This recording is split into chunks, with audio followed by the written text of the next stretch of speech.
Petikan Faidah. Memetik faidah pada kajian ilmiah. Menjadi pemaaf itu sebuah keuntungan yang besar daripada pendendam. Pendendam gak ada maslahat, malah ada madarat. Memaafkan hanya ada maslahat, tak ada madarat. Pertama, memaafkan ini ciri khas orang bertakwa. Allah menyatakan wal afina anin nas. Orang bertakwa orang yang selalu memaafkan manusia. Itu yang pertama. Yang kedua, memaafkan dosa orang lain, kesalahan orang lain menyebabkan Allah mengampuni dosa-dosa kita. Mengampuni dosa-dosa kita tuh ya. Sebagaimana ayat Allah menyatakan di dalam Al-Quran dalam surah An-Nur ya, ayat berapa? Ya, sekitar 24 atau 25, sekitar segitulah. Ketika Abu Bakar As-Siddiq radhiyallahu an, seorang dermawan, seorang yang baik, jangankan saudara, orang lain pun yang gak ada hubungan kekeluargaan, kalau butuh pertolongan pasti ditolong. Sejak di Mekah sampai ke Madinah. Ada tuh orang yang punya hubungan kekeluargaan sejak di Mekah dibantu, sampai pindah ke Madinah juga dibantu. Pokoknya budi jasa Abu Bakar kepada orang ini gak kehitung. Mestinya gimana? Mestinya orang ini kan selalu membantu Abu Bakar dan keluarganya, menyayangi gitu kan.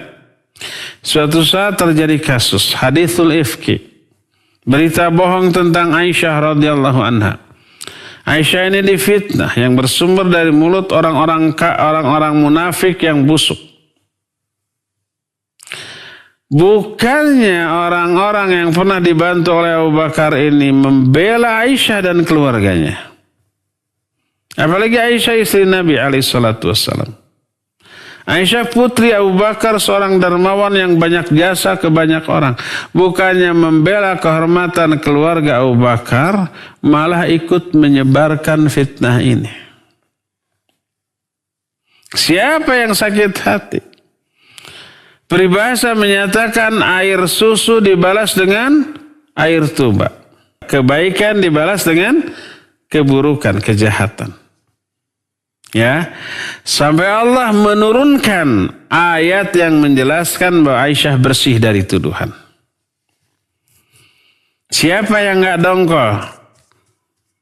Orang yang selama ini dibantu, diberikan kebaikan, pas dia kena musibah bukannya mendukung, malah ikut menjerumuskan. Termasuk Abu Bakar, dongkol.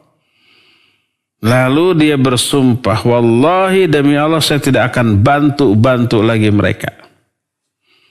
Tidak akan ngasih apapun lagi ke mereka. Berdasarkan peristiwa ini turun ayat. Allah menegur Abu Bakar. Janganlah orang-orang yang punya kecukupan itu bersumpah kepada Allah bahwa dia tidak akan memberi lagi. Fa'fu wasfahu. Maafkan mereka, toleranlah kepada mereka. Aturiduna ayaghfirallahu lakum. Apakah kamu suka kalau Allah mengampuni dosa-dosa kamu karena kamu memaafkan mereka? Dan ayat ini menyatakan siapa yang memaafkan kesalahan orang lain, dia akan diampuni oleh Allah Azza wa Jalla.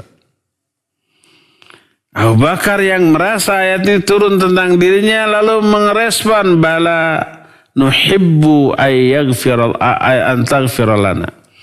Ya, kami suka kalau engkau mengampuni dosa-dosa kami. Akhirnya Abu Bakar kembali memberikan bantuan kepada mereka. Dan ini menunjukkan bahwa orang yang memberi maaf itu akan diampuni dosanya oleh Allah. Rugi apa untung? Ya untunglah. Kalau mengikuti kedengkian, kebencian dan dendam, nggak akan saya maafkan 7 turunan sampai ke akhirat. Apa sih untungnya bagi kita? Nggak ada untung kalau umpama memaafkan, ya sudah saya maafkan. Oh, untungnya dosa-dosa kita diampuni. Itu yang kedua. Jadi yang pertama itu ciri khas orang bertakwa. Kedua adalah apa tadi? Diampuni dosa kita. Ketiga, memberi maaf itu sedekah. Akan memperoleh pahala sedekah. Seorang sahabat, dia fakir, dia miskin, tapi imannya tinggi. Kalau datang perang, oh dia nomor satu. Tapi dia itu nggak punya bekal apapun kecuali pedang untuk dirinya. Dia ingin berbuat sesuatu untuk Nabi SAW. Menyumbang infak sedekah dengan harta, nggak punya, akhirnya dengan tenaga. Barang-barang perbekalan Nabi SAW dia bawa, dia pikul. Itu infak fisabilillah yang dia bisa berikan dengan tenaga. Suatu saat ada seruan perang. Dia semangat. Dia datang kepada Rasul SAW. Ya Rasulullah, mana barang perbekalanmu? Biar saya yang menggendong, yang membawakan. Kata Nabi SAW, saya tidak memiliki. Kecuali pedang ini. Kalau pedang masa dibawain juga. Dia sedih. Tidak ada yang bisa dia infakkan dari tenaganya fisabilillah ketika perang itu. Akhirnya ketika di tengah jalan pada malam hari, mereka berkemah dulu di suatu tempat.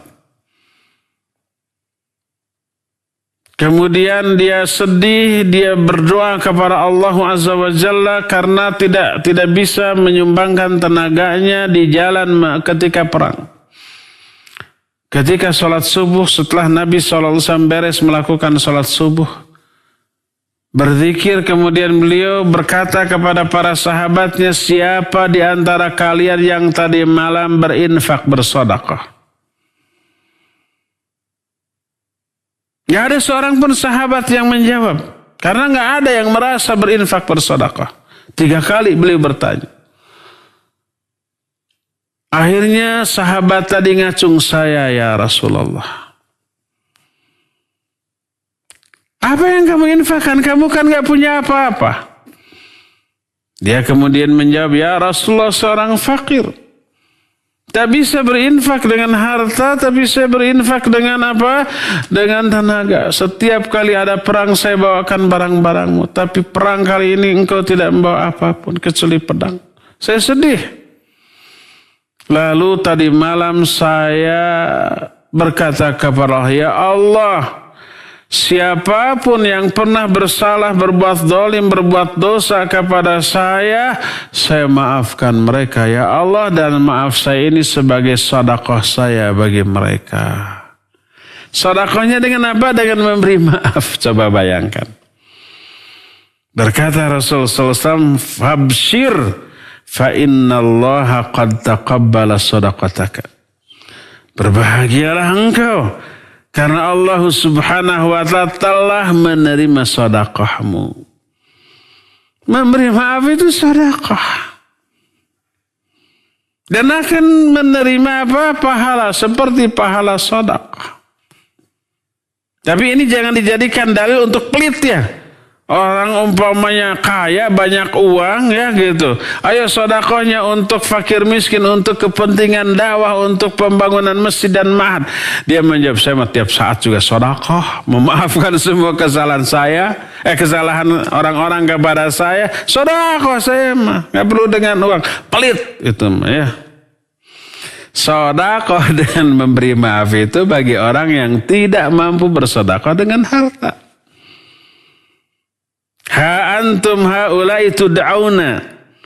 Kalian ini adalah orang-orang yang diseru untuk infak fisabilillah. Faminkum may yabkhal.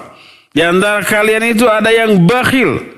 Wa may yabkhal fa innama yabkhalul an nafsih. Siapa yang bakhil, celir, pedit, maka pelitnya itu kerugiannya untuk diri sendiri. Itu surah Muhammad ayat yang terakhir, yang merupakan celaan kepada orang yang bakhil. Jadi sedekah dengan memberi maaf itu bagi orang yang tidak punya apa-apa untuk disedekahkan. Iya itu. Kalau yang kaya dengan harta, ya sedekahlah dengan harta. Oleh karena itulah maka Keuntungan bagi orang yang sedekah salah satunya adalah apa? Orang yang memberi maaf adalah itu adalah sedekah. Dan banyak lagi keuntungan-keuntungan lain dari memberi maaf. Oleh karena itulah maka terapi syariat agar kita selalu terdorong untuk memberikan maaf dengan menjelaskan bahwa memberi maaf itu menguntungkan lahir dan batin, dunia dan akhirat, baik aspek sosial atau termasuk aspek ekonomi. Allah akan berikan berbagai macam keuntungan dunia, akhirat, lahir dan batin, individu dan juga masyarakat sekitar kita.